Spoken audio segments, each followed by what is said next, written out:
क्या कह रहे हैं? कह रहे हैं in the diagonals of a parallelogram are equal, है ना? तो गिवन क्या है? एक पैरेललोग्राम है जिसके डायगोनल इक्वल है और उस पैरेललोग्राम को क्या प्रूफ करना है? रेक्टेंगल। ठीक, तो ध्यान से सुनिए, यही बात मैंने आपको पढ़ाई थी क्लास में कि रेक्टेंगल एक ऐसा पैरेललोग्राम होता है जिसमें डायगोनल इक्वल होते हैं। रेक्टेंगल एक ऐसा पैरेललोग्राम होता है जिसमें डायगोनल्स इक्वल होते हैं। तो जब रेक्टेंगल प्रूफ करने के लिए बोल रहा है तो डायग्राम भी रेक्टेंगल दिखने जैसा बनाइएगा।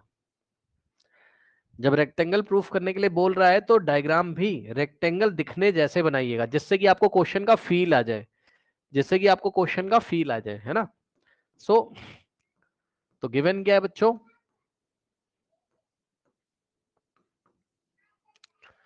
गिवन क्या है?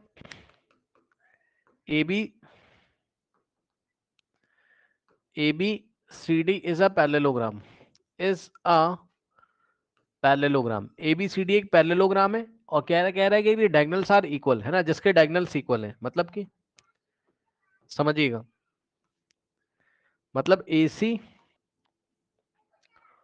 और BD आपस में इक्वल है।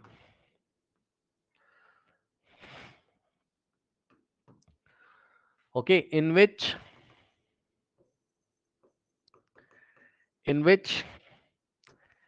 AC is equals to BD, जिसमें AC BD के इक्वल है। ठीक, और हमें प्रूफ क्या करना है कि ये रेक्टेंगल है। Proof that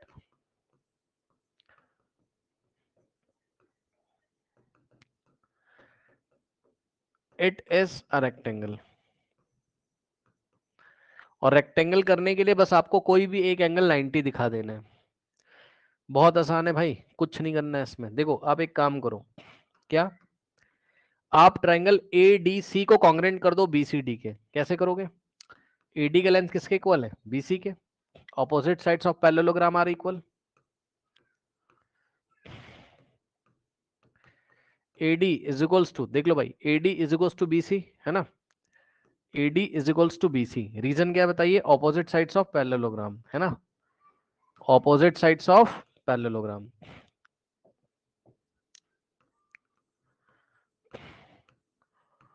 opposite sides of parallelogram are equal. उसके बाद अब ध्यान सुनना जरा, DC का जो लेंथ है भाई, ट्राइंगल ADC में तो DC होगा, लेकिन ट्राइंगल BCD में CD होगा भाई। ADC में DC और ट्राइंगल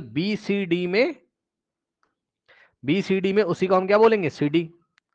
कॉमन है, दोनों ट्राइंगल में आ रहा है। और AC का लेंथ किसके इक्वल है? BD के, क्योंकि डायगोनल्स आर इक्वल, क्वेश्चन में दिया हुआ है। AC is equals to BD, क्योंकि डायगोनल्स आर इक्वल, क्वेश्चन में दिया हुआ है। हाँ, तो क्या लग गया? By side side side congruency rule, triangle ADC is congruent to BCD.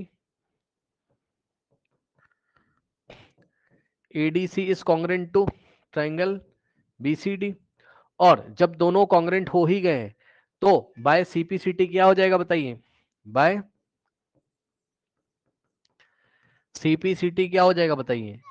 Okay now, तो CPCT से क्या हो जाएगा बताइए? करस्पॉन्डिंग पार्ट्स इक्वल, यानी कि करस्पॉन्डिंग एंगल इक्वल हो जाएंगे। तो एंगल ADC, यानी कि एंगल ADC ये वाला एंगल, कौन सा ट्राइंगल में? ADC में ये वाला एंगल और BCD में ये वाला एंगल, ये दोनों आपस में इक्वल हो जाएंगे। ठीक, तो इसका मतलब angle ADC is equals to angle ADC is equals to angle BCD।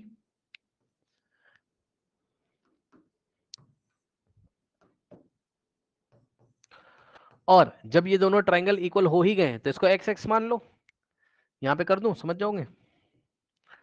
Late angle ADC is equals to angle BCD is equals to x degree. और सुनो, अब ये दोनों को इंटीरियर भी तो हैं, क्योंकि AD is parallel to BC, check कर लो, AD is parallel to BC और ये ट्रांसवर्सल जा रही है DC। तो ट्रांसवर्स, तो ये दोनों को इंटीरियर है, तो इसका सम कितना आ जाएगा? 180।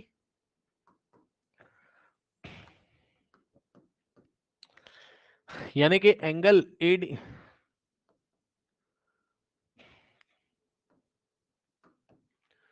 यानी कि एंगल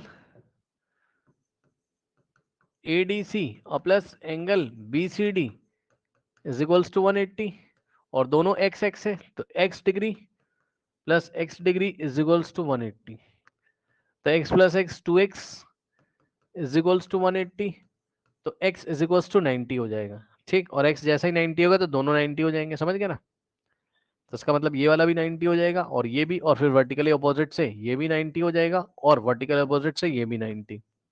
तो चारों एंगल 90 90, इसलिए एक रेक्टेंगल हो जाएगा, खत्म।